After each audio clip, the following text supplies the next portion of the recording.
What if the thing standing between you and your next level isn't a lack of strategy, discipline, or desire, but the identity you're trying to grow from?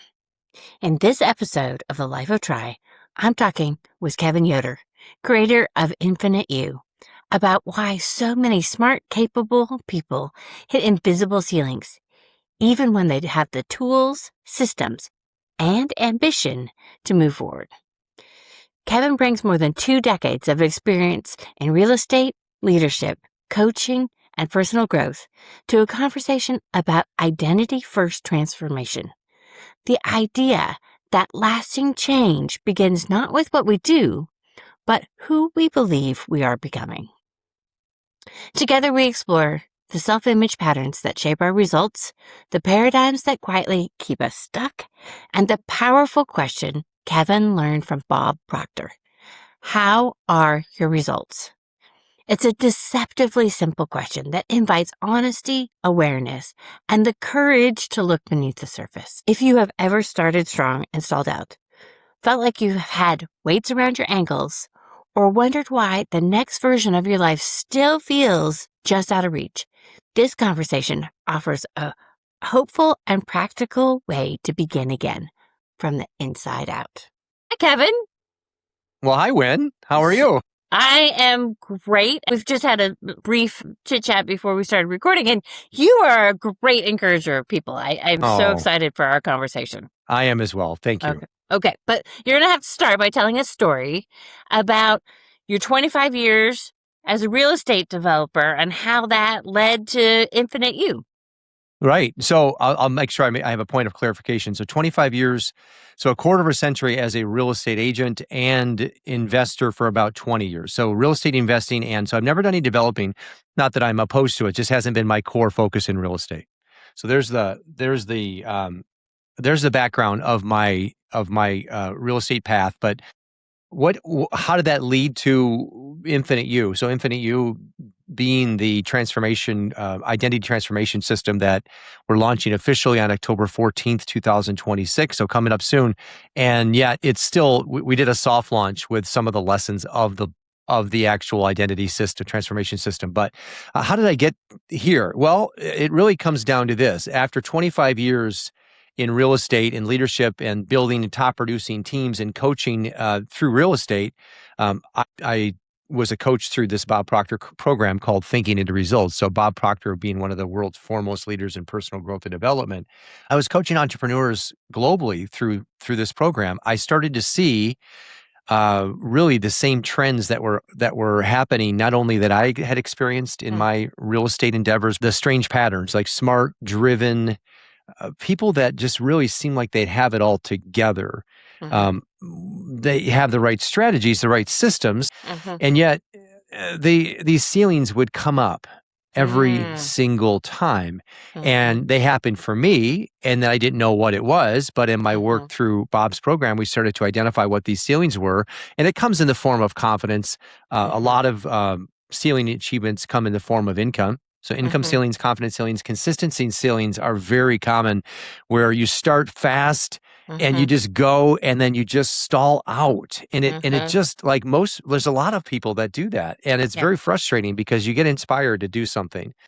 And yet, for some reason, the wheels come off after a period of time. I mean, an easy example would be New Year's resolutions. It's overused, so I don't want to go deep on that one, but you get the idea, right? Why is that? Why did we set on January 1st, we're going to do this thing, and this year's my year, and then December 31st rolls around, and really, fundamentally, nothing has changed much, right. And for me, that became a calling, because not only is it light a fire within me, but it also is somewhat sad to me as well, because these are our lives at stake, our businesses, and gosh darn it, it's important to understand what is going on. And we can go on right now, a side quest, as my kids call it, Wynne, and just go over here and watch some YouTube channels. And what you'll find mostly is a bunch of people talking about your problem and what your problem is and how it's not working for you, and this is the thing, and this is the thing. They're really talking about effects and outcomes. And what this is that I'm involved in is an identity first process, Mhm. which I'm talking about the cause. And I Mhm. help entrepreneurs get down to the underlying reason. I just Mhm. watched one last week. It was 45 minutes, and the entire thing, I thought he was going to get there, but he never got there. He just Mhm. stood in a place of authority and Mhm. said, "You're not doing this, and you're not doing that, and you're not, and you need to do this and that." But there was never any nugget of help in terms of how do I do that? Right. And that's really what people need. So it's not a strategy problem; it's an identity problem. Yeah. Well, and I want to come Yeah. back to that, but one of the things that you walk through participants through is the why. The goals worth trading your life for, Mm, and also creating value for others. And yeah. your story reflects that. But what was the hunger that led you to infinite you that was Mm, helped you to push through? that's a really great question. Well, we find ourselves stumbling across things, and sometimes it takes us a while to there's a light that sometimes goes off. I can tell you that for me, it triggered once I had an internal drive to coach and help people. And what I did realize, I had self-awareness enough to realize that I didn't have enough to pour into them. I wasn't the man enough. I wasn't the person enough. I didn't have the strategies. I didn't understand the underworkings. And Hmm. so for me, it was pouring. I needed to find a way, a system. Tell my wife that. I go, I need a system. I need something to allow me to break through that is a framework of understanding of what drives human performance so that I can apply it to Mm. myself Mhm. as a man, a husband, a father, a leader, a salesperson, a coach, a mentor, a guide, speaker, and then apply it to myself and let me be the case study. And then Mhm. I'll go out in the world and do this thing. And Mhm. then let's just see how this works. And then I can apply that to my own businesses in my life. And then I'll teach others how to do it. Mhm. And much like a lot of things, people say, well, why do you feel called to do that? And the truest essence of the why is unknown because we don't know why things bubble Mhm. up within us. Mhm. For me, it was just something that, I know I wasn't happy with my Right. results. I know that they were stagnated, and I know that I had a calling for it. Yeah. Okay. Well, a calling for it is great impetus. So say more about identity before strategy. Yeah. Well, I always go back to a couple of things. So in real estate, I will point to a very popular, I would call it famous book called The Millionaire Real Estate Agent. It was written around 20 some years ago by Gary Keller, and who founded is just the founder of Keller Williams Realty, an organization that I was a part of for at least 15 years. And this book teaches the real estate professional how to gross 2.4 million in their business and all the systems, the mindset, the strategy, the everything involved with that. Now the numbers have changed since 2003 or 4 or 2, but the fundamentals are still in place. Gross 2.4, cost of sales would be around 700,000, and operational expenses are going to cost you around the same. So that would net you 1 million in your real estate business.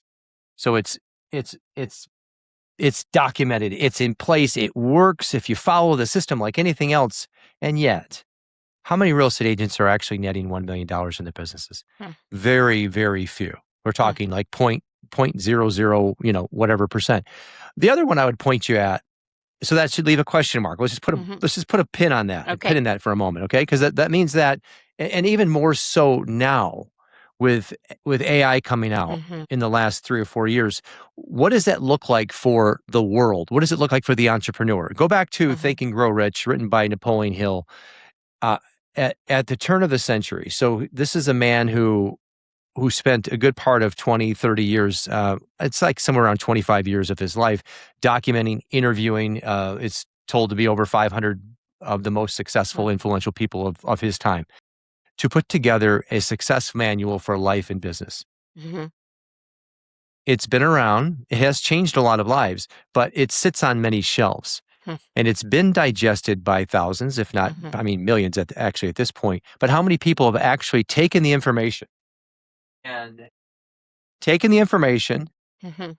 drove it deep into their consciousness, have it affect their heart and their mind, alter their self-image, shift their paradigms, reorient their attitudes towards success and fulfillment, and go out in the world and make amazing things happen for their lives and their businesses and their families as a result of this. Very, very few. That number is minuscule relative to the number of people that have the book and those that have read it.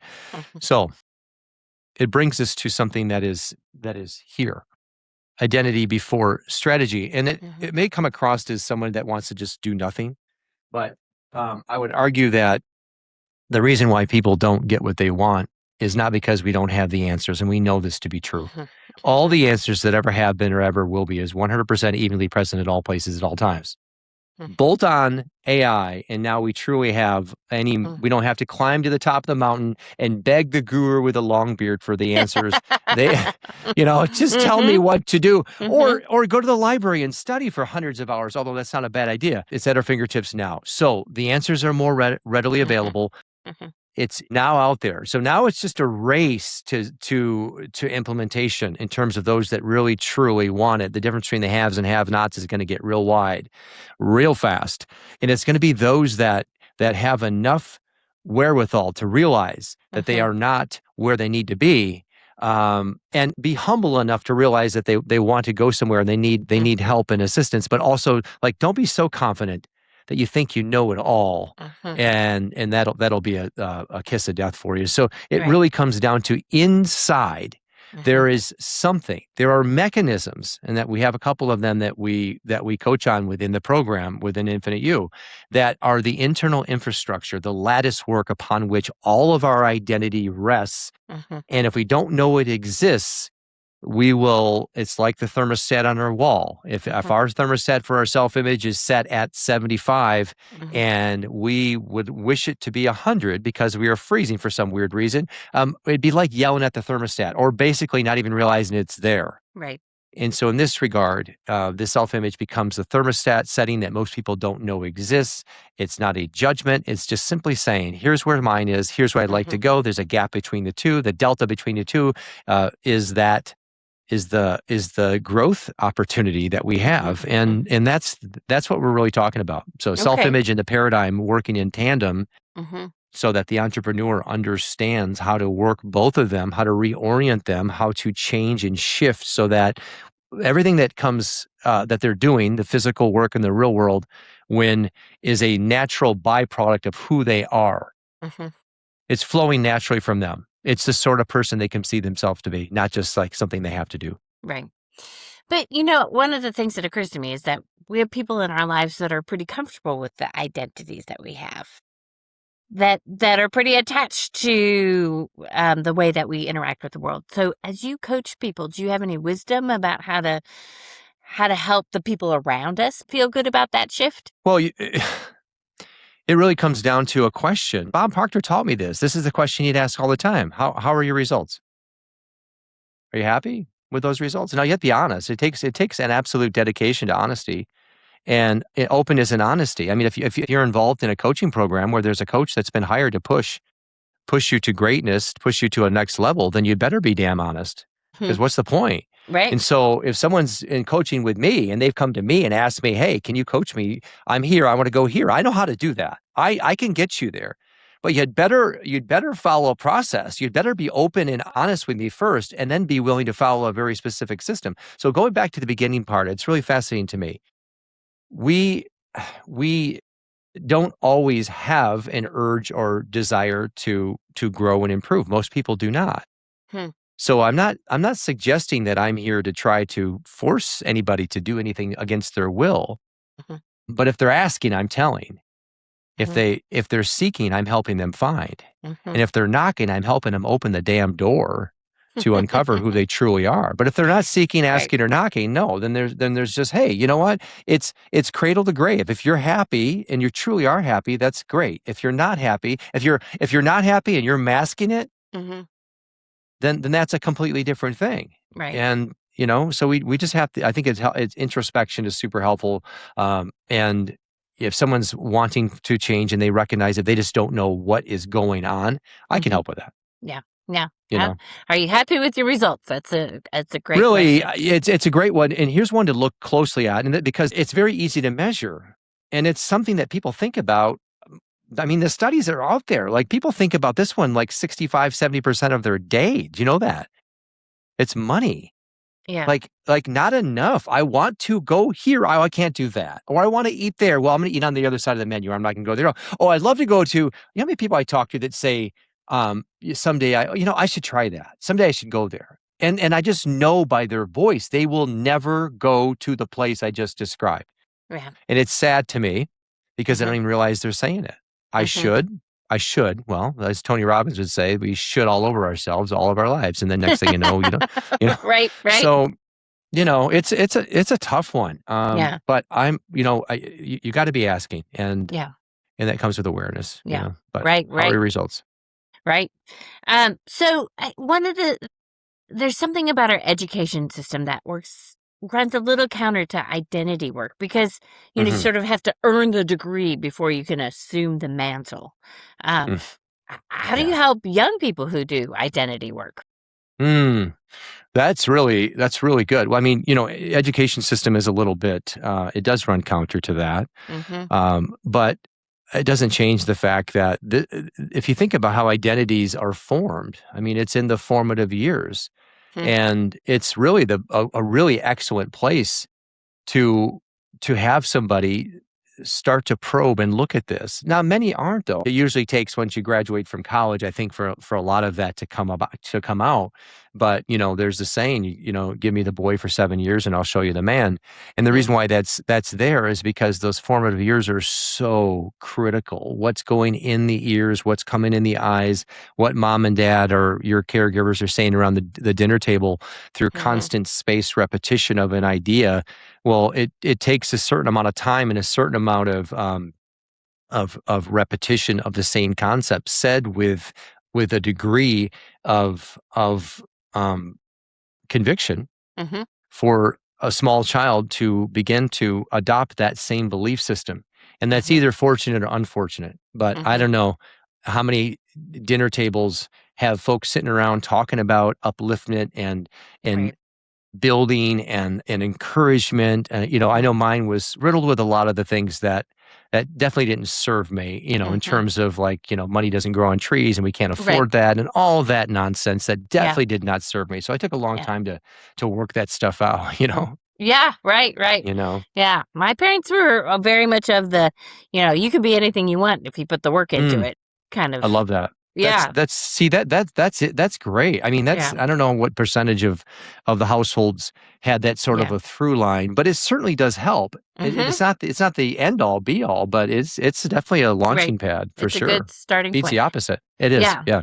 So you say attitude is the bridge between belief and behavior. Can you say more about that? Well, yeah. So a lot of people think about attitude, not necessarily in the right way, but attitude Hmm. is a compilation of our thoughts, feelings, and actions. So if we think of attitude as like you have a bad attitude, it just represents like, maybe just the action orientation of that. But if one's attitude has a congruency to it, which means that I think a certain way, I speak a certain way, my words are emblematic of an internal belief system that is one that has a proclivity towards positivity and upliftment Mm-hmm. and success orientation. And then that's coming out of my mouth, which is further cementing my internal Hmm. belief systems and that positive attitude. And of Hmm. course, then that's a part of the subconscious programming driving that. Hmm. And we're using the subconscious then, of course, to put it out our mouth, which then is like the Hmm. conscious awareness of that, which cements it and seals it. And then, of course, it really does drive us to positive actions out in the Hmm. world. So this whole thing of attitude is a positive attitude is more than just the words that we're saying or the actions we're taking. It's an integration of our thoughts, Hmm. feelings, and actions in how we represent ourselves in the world. Mm-hmm. So it's congruency is the word I that would I say take that's the with it. best word. That's the best Mm-hmm. word to describe it. It's an absolute Mm-hmm. congruency. If we could be congruent with, well, first of all, I mean, I don't want to be congruent with negative thoughts. I want an incongruency of that. I want to be able to say, okay, here's the thought. And this is a whole different topic, but we can go there if you want to. But it's the observer. Right. I call it the infinite observer's mindset, which is essentially the thought that's coming through. We don't necessarily control those.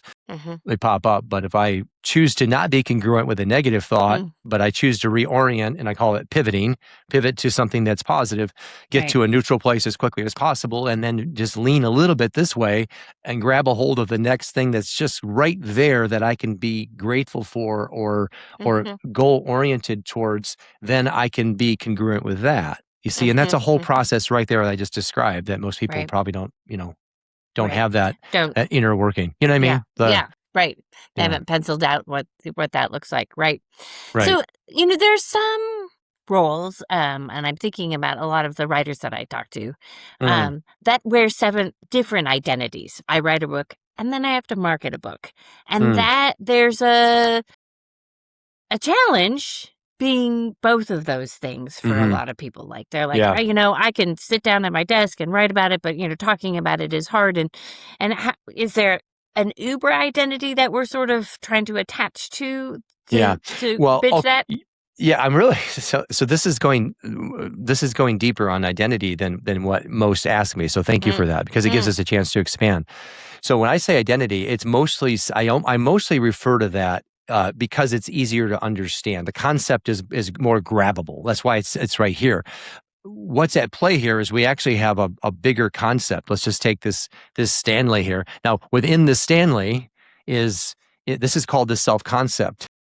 And within the self-concept is our image, our identity, our self-esteem, and our self-worth. So all of these are a part of our self-concept. So identity itself, as you just mentioned, we have different identities. But if I were to say that the center of that bottle, the core, is the self-image, and here's why, because all of it spins off of that. And so to answer your question, I also have different identities.